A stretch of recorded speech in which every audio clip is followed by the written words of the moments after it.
कभी कभार यूं ही दिल बेचैन होने लगता है। और पता है ऐसा क्यों होता है? जैसे आपके जिस्म को भूख लगती है वैसे ही आपकी रूह को भी भूख लगती है।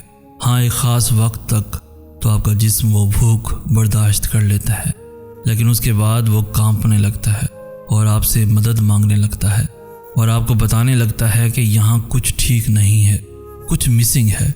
इसी तरह रूह भी एक ख़ास वक्त तक अल्लाह से जुदाई बर्दाश्त कर सकती है और उस वक्त के बाद वो आपको तंग करने लगती है, बेचैन होकर, परेशान होकर, उदास होकर। यूं आपकी रूह आपको बता रही होती है कि अल्लाह की ज़रूरत है, कि अब अल्लाह की ज़रूरत है, बहुत ज़रूरत है। और जब ऐसा हो तो फ़ौरन अल्लाह की तरफ वापस लौट जाना चाहिए, क्योंकि जैसे आप जब अपने जिस्म को रोटी नहीं देते तो वो मर जाता है, ऐसे ही जब आप अपनी रूह को अल्लाह तक नहीं ले जाते तो आप अंदर से ख़त्म हो जाते हैं, खोखले हो जाते हैं।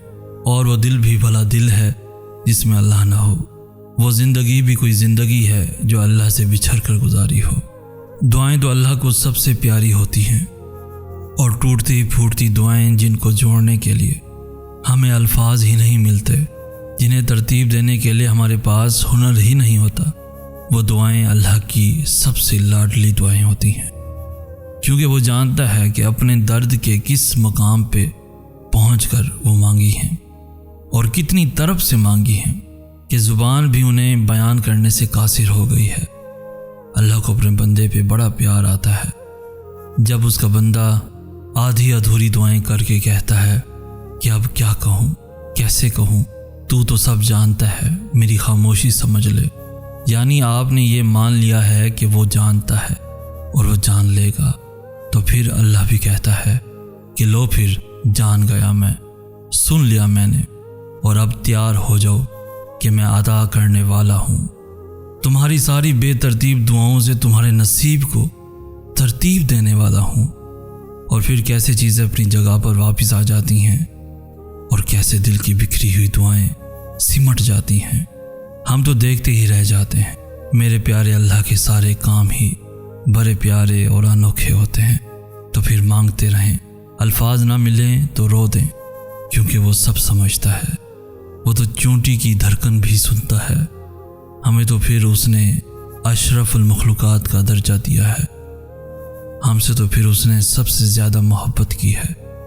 दुआएं या तो आपके नसीब को तरतीब देकर आपके मुताबिक कर दी जाती हैं, या फिर आपको तरतीब देकर अल्लाह के मुताबिक कर देती हैं, लेकिन रद्द कभी नहीं होती, रद्द कभी नहीं होती। पता है, जब इंसान अल्लाह से मोहब्बत करने लगता है तो अल्लाह सबसे पहले उसका दिल बदलता है, और ऐसे बदलता है कि ये दिल फिर सारे राज, सारी पोशीदा बातें समझने लगता है। जो किसी को नज़र नहीं आता वो भी दिखने लगता है, और जो किसी को सुनाई नहीं देती अल्लाह की वो बातें भी सुनने लगता है। अल्लाह की मोहब्बत में बहुत ताकत होती है। अल्लाह की मोहब्बत आपको ट्रांसफॉर्म कर देती है और बिल्कुल नया इंसान बना देती है। ऐसा इंसान जो हर चीज़ में, हर इंसान में अच्छाई ढूंढने लगता है। ऐसा इंसान जो बुराई में भी मज़लिहत तलाश करने लगता है।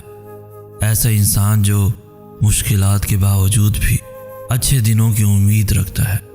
ऐसा इंसान जो अल्लाह की तरफ से आने वाली हर चीज़ को उसकी रहमत समझता है।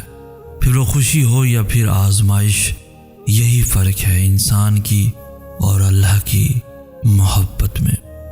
मुझे लगता है कि हमें शायद अल्लाह से मोहब्बत करना सिखाया ही नहीं गया, इसलिए हमें लगता है कि मोहब्बत तोड़ देती है।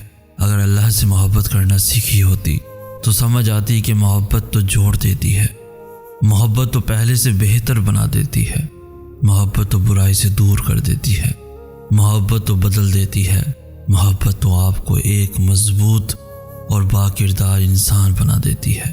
और जो मोहब्बत ऐसा नहीं करती, क्या वो वाकई मोहब्बत है? हम दुआओं की ताकत को बहुत अंडर एस्टिमेट करते हैं। हालांकि कुरान खोल कर देखा जाए तो सारे मौजज़े, सारे करिश्मे, सारे मंजर, सारे नसीब सिर्फ दुआओं से ही बदले हैं। दुआएं क्या हैं, कभी आपने सोचा है? दुआ तो आपके और अल्लाह के दरमियान होने वाली बातें हैं। वो बातें जो आप दुनिया में किसी से नहीं कर सकते, वो बातें जिनमें आप किसी को भी शामिल नहीं कर सकते, वो बातें जो आप अल्लाह को सुनाते हैं और अल्लाह आराम से बैठकर उन्हें सुनता है। फिर चाहे वो बातें कुछ लम्हों की हों या फिर घंटों तक चलती रहें। अब ज़रा सोचें कि दो जहानों का खालिक ख़ुसूसी तौर पर सिर्फ आपकी बातें सुनने के लिए आपके साथ बैठता है, आपका दोस्त बनकर, आपका राजदार बनकर, आपका मालिक बनकर, आपका खैर ख्वाह बनकर, सिर्फ आपके लिए वो अपना वक्त निकालता है। हालांकि आप क्या हैं उसके सामने? कुछ भी तो नहीं। फिर भी वो आपको अपना वक्त देता है और ये नहीं कहता कि और कितना बोलोगे, बल्कि वो कहता है बोलते रहो, मुझे याद करते रहो, मैं भी सुनता रहूँगा और तुम्हें याद करता रहूँगा। तो फिर अब बताओ कि अब भी डरने की कोई गुंजाइश है? क्या अब भी कोई वसवसे बाकी हैं कबूलियत के हवाले से? जब अल्लाह से सुन लिया है सब, तो सारी फिक्रों से आज़ाद हो जाओ, क्योंकि तुम्हारा ये काम अब उसने अपने ज़िम्मे ले लिया है और उससे बेहतरीन ज़हानत वाला और कोई नहीं। जिस चीज़ में अल्लाह से राय ली जाए उसमें फिर दुनिया की राय नहीं ली जाती। इंसानों से कभी भी कुछ भी नहीं मांगना चाहिए, क्योंकि इंसान आपको कुछ भी नहीं दे सकता। इंसान तो अपनी एक सांस का कर्ज भी अल्लाह को अदा नहीं कर सकता, तो फिर इंसान आपको क्या देगा? इसलिए हमेशा खालिक से मांगे, क्योंकि उसी ने उन इंसानों को भी बनाया है जिनके पीछे आप भागते रहते हैं। आप अल्लाह से मांगे, क्योंकि सिर्फ वही है जो आपको दे सकता है। मशवरा भी अल्लाह से किया करो और मदद भी अल्लाह से मांगा करो। दुनिया फिर जो भी कहे, दुनिया फिर जिस चीज़ का दावा करे, आपने बस अल्लाह पे यकीन रखना है।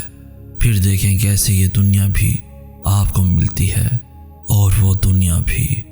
तुम अभी उन लोगों को देखकर जिनको वो सब मिल गया जो तुम अपनी दुआओं में कई सालों से मांग रहे हो, सोचते होगे कि वो कितना खुश नसीब हैं, जबकि मुझे तो अल्लाह ने वो दिया ही नहीं। तो शायद मुझसे अल्लाह उन जैसा प्यार न करता हो। हालांकि अल्लाह हम सब से एक जैसी मोहब्बत करता है।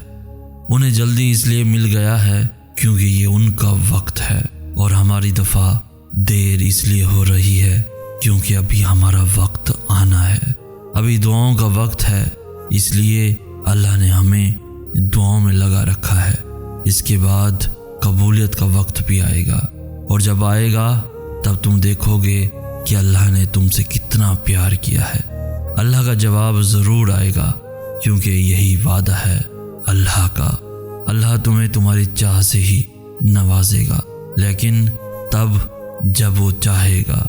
तो दूसरों की कबूल होती दुआएं देखकर खुश हुआ करो, क्योंकि उनके बाद तुम्हारा वक्त है, और तुम्हारा वक्त सबसे बेहतरीन वक्त होगा, क्योंकि वो अल्लाह की रज़ा से आएगा और अल्लाह के मौजज़े लेकर आएगा।